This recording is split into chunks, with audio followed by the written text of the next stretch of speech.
have my notes. Thank you, Tommy. Our next guest is a man that I had the honor of working with over the summer. I started producing records with my friend Josh Smith, and we've done about 10 projects. And when this gentleman said, hey, I want to do a blues album, would you guys be willing to produce it? I'm like, you had me at hello. And I said, but my fee is very steep. I work for 2 Diet Cokes. And to watch him sing and work and make music was something I'll never forget.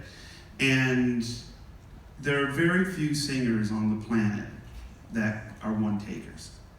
And when we were recording this record that'll be out next year, I really sat there and I said, you know, you need to savor these moments because this is what it was like when Otis Redding would sing in the studio, when B.B. King would sing in the studio, when Frank Sinatra would sing in the studio. They would just come in, they'd sing the whole song, top to bottom, and they're fucking singers. There's no Pro Tools, there's no auto-tune, they're real singers. And I'm gonna bring on a gentleman who I love deeply, who's, to me, a singer of a generation. So please welcome Mark Broussard.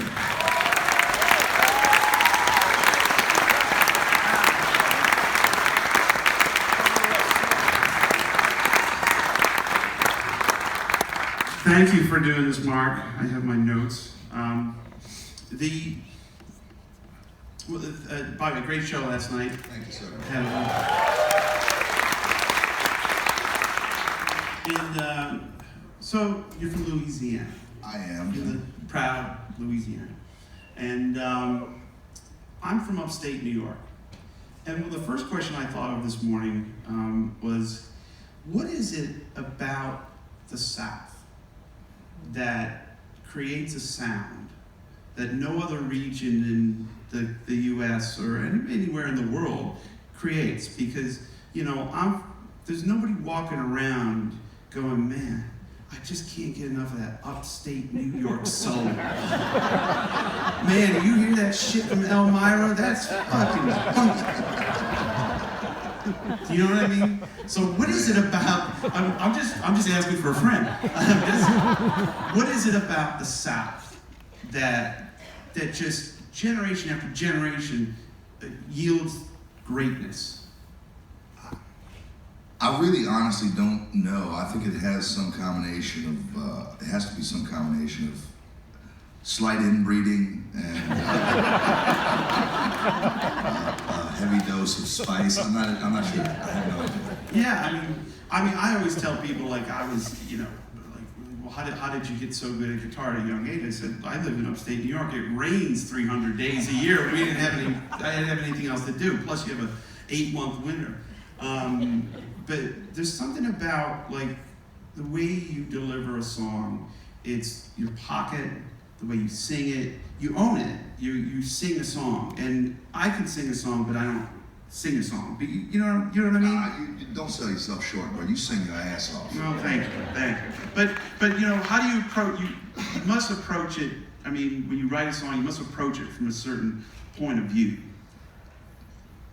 I've been singing since I'm 5 years old. My father found out I could sing. We watched Back to the Future one day, and I saw Michael J. Fox's character play Johnny B. Good with that beautiful cherry red ES-335, and my dad had one just like it. Right. And I just kept repeating the line over and over, Johnny B. Good. I couldn't read. He brought some lyrics home on a dot matrix printout, taught me the lyrics. I memorized them in a little while, and he started playing, and then he modulated on the second verse, and I followed him. And Right. he put me on stage that weekend. Yeah. So I always say that I was on stage before I even had time to develop any kind of anxiety about being on stage. And honestly, man, it's something that has always just kind of flowed naturally. It's not something that I really have to think real hard about. In order to take ownership of a song, I just give it my all. I mean, I just kind of step into the role and really try my best to deliver that lyric as heartfelt as I possibly can.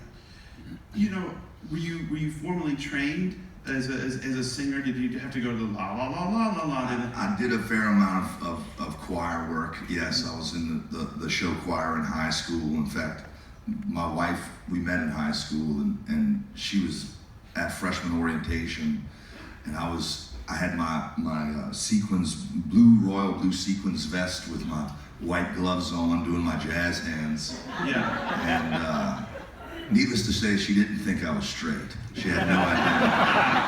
She had no idea that she and I would be making out later on that afternoon. Right. You had game. You had game and confidence. I mean, in a royal blue sequins vest and white gloves, you better have believe I had some game. You better have confidence. A little side note, about that scene in Back to the Future, because we all love that. Like Michael J. Fox kicks over the basement. So, because the show is called Live from Nerdville, here's one of the nerd facts. The movie is set in 1955. Michael J. Fox is playing an ES-345 Cherry Red that wasn't invented until 1958. You see that?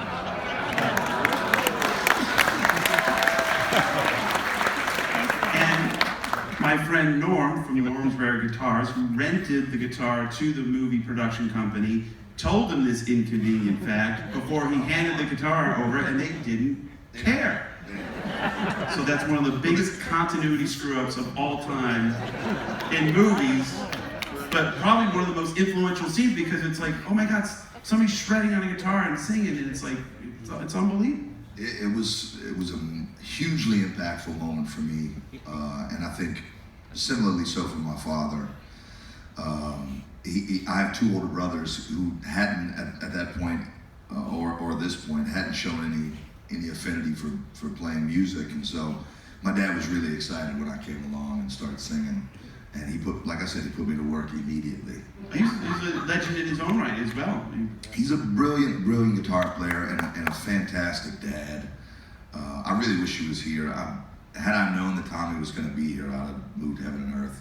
Tommy Emmanuel was my father's all-time favorite. So to share the stage on your show the other night with Tommy was a real dream for me, man. Yeah, he was in the Boogie Kings. Yeah, so the Boogie Kings is sort of a revolving door of players that had in a band since the 50s. And it's a dance hall band, they dress up in the tuxedos with the tails, and they're doing Blue-Eyed Soul. Yeah. And it was a real treat for me, because there was a whole list of singers that would sing with that band that would absolutely blow the doors off anybody. Most of the guys that you'd ever hear, and these are guys that never really could pull their heads out of their butts long enough to actually go and do something outside of these dance hall weekend shows, but standing side stage, I was my dad's roadie basically for a lot of that stuff. Yeah. I got to stand side stage and watch these guys, and my dad would whisper in my ear about some of the things that they might have missed, some of the opportunities that they might have missed. One of the guys got called up to go front Chicago at some point, and he walks into the manager's office and kicks his feet up on the guy's desk.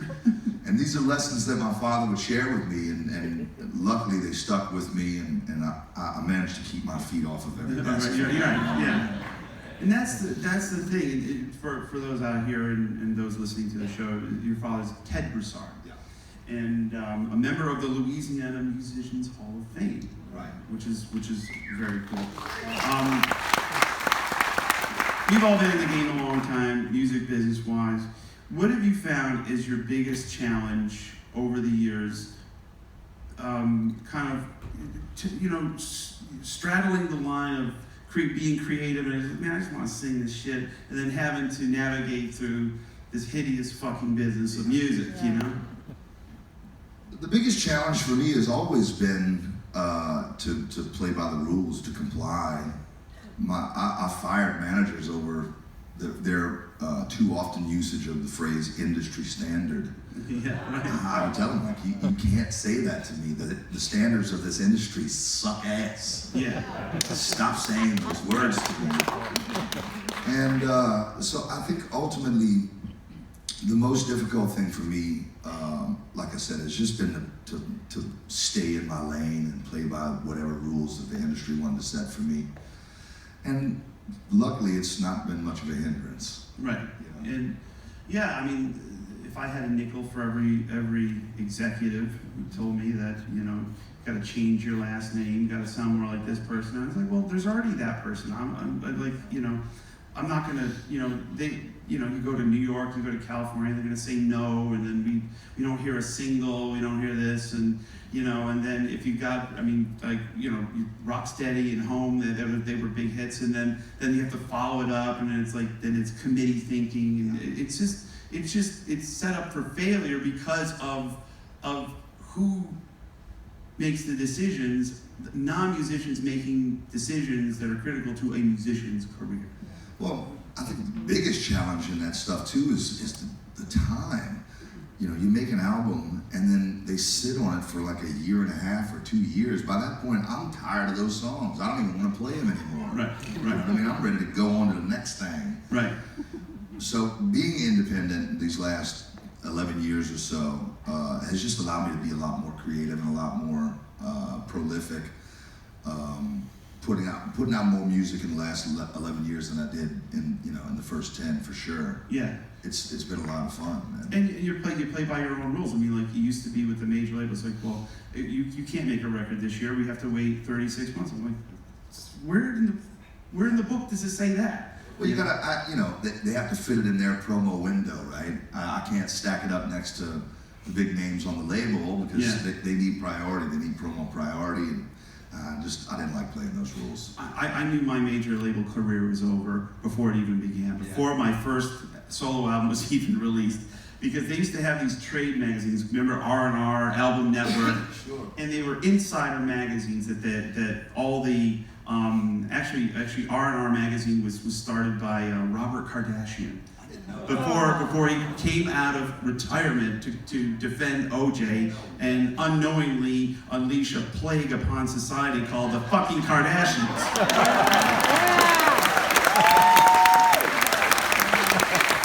We'll cut that part out.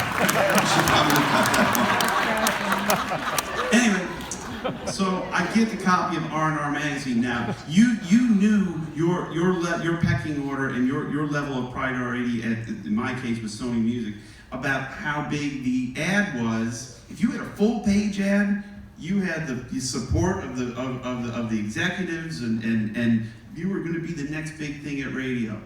My ad for A New Day Yesterday was the size of a quarter, okay? It was a little square going, and some kid from upstate New York got a record deal. And it was like, I knew it was over, and we were dropped like 5 weeks later. You know, and then I asked to be let go. Right. I said, can you please let me off this label?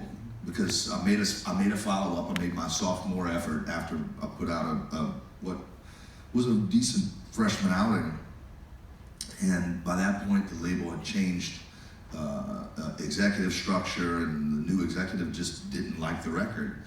And I said, let me off the label. Please let me go. I have friends of mine that were blown away by that. They were like, you asked to be off the label? Who does that? And I said, I just needed to go to work, man. Yeah. You were on Island, right? I was on Island Def Jam at 20, and I really did. I signed a deal. I basically said, here's the gravy train. This is the one that runs all day and all night, and I've got a ticket to ride. Right. I thought that I was delusional to think that I was going to be bigger than Michael Jackson. I really did. I thought I would be the biggest star on planet Earth. And then a few years later, I saw Prince live, and I realized I was never going to be that big. Ever. That was the title of my first single for my Sony record, was I Want to Be Bigger Than Michael Jackson. It didn't work. Talk to me about Save Our Souls. So when I went independent, I had this revenue stream that I was attached to prior to going independent, these record revenues that I never saw because of the calculus of how a record deal works. I just never saw this revenue stream, and so thus never relied on that revenue stream for my family's needs. And so when I went independent, all of a sudden this revenue stream is coming my way now, and I decided this music used to keep the lights on in office buildings in New York and Los Angeles. Now we should try to use this revenue to keep the lights on for folks that really need it. And so we made an SOS Soul Covers album and raised some money for some homeless women and children, an organization out of Atlanta called City of Refuge. And it worked like a charm. It was, that was the intention, and then all of a sudden these wonderful unintended benefits poured out of that effort. The press loved the effort. There was just so much that came out of it that it was a no-brainer for me and my management team to continue doing it. And so we've now done 3 of these records, the fourth coming next January, hopefully. And it's a dream. I get more time between original records while still having an album to release. B, I get to sing some of my favorite music of all time, and introduce a whole new generation of fans to some of the best music that's ever been made. I don't know, man. I think that once we started doing the SOS stuff, I really found my purpose in this life, and we've managed to do some real good work. Yeah. And so thank you for being part of this effort.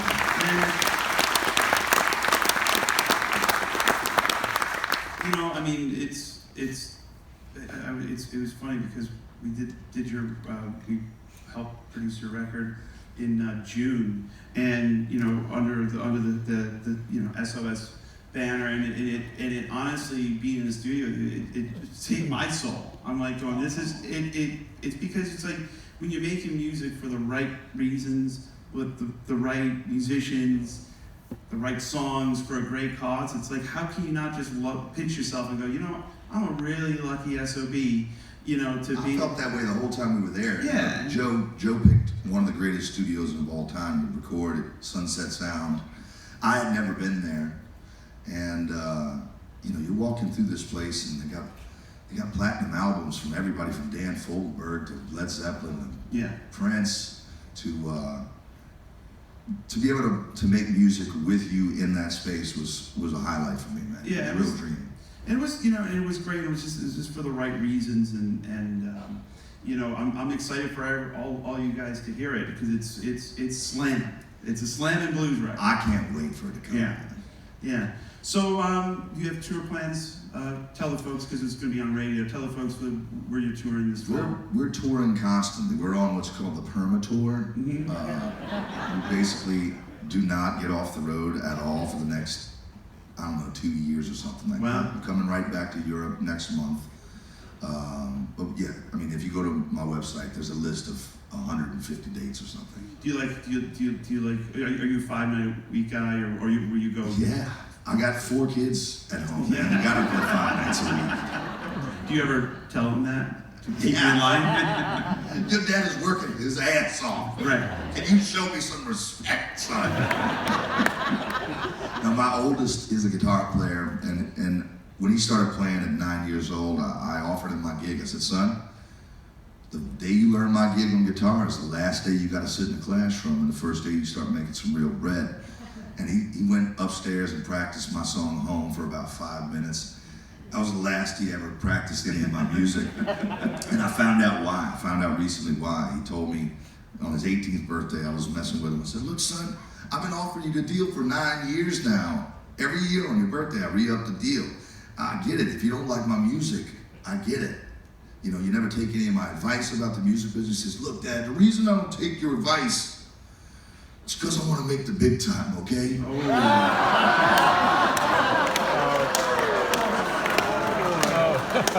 Listen, best of luck, son. Next thing you know, you're on the phone with the state planner going, this boy's out of the will. Mark, thank you for doing this, man. What an honor and a privilege, and thanks for having me up there last night. You threw a hell of a party, by the way. You threw a hell of a party. Thank you. Thank you. Sit down. The legend, Mark Broussard, ladies and gentlemen.